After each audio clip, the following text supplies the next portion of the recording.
లెంటులోని 24వ రోజు వరకు ఏర్పాటు చేసినటువంటి సువార్త పాఠ్యభాగము లోకా సువార్త 23వ అధ్యాయము 8వ వచనం నుండి 12వ వచనం వరకు ఇలాగన వ్రాయబడి ఉన్నది.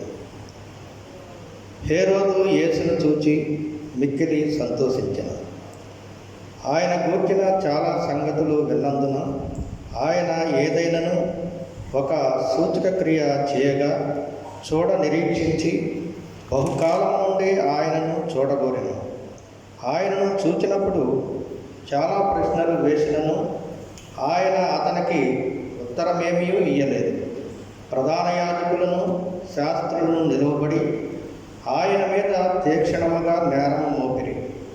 హేరోదు తన సైనికులతో కలిసి ఆయనను తృణీకరించి అపహసించి ఆయనకు ప్రశస్తమైన వస్త్రము తొడిగించి పిలాతు వద్దకు మరలా పంపెను.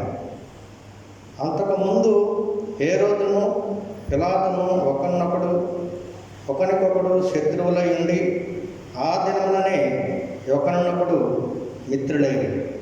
ఈ వాక్యం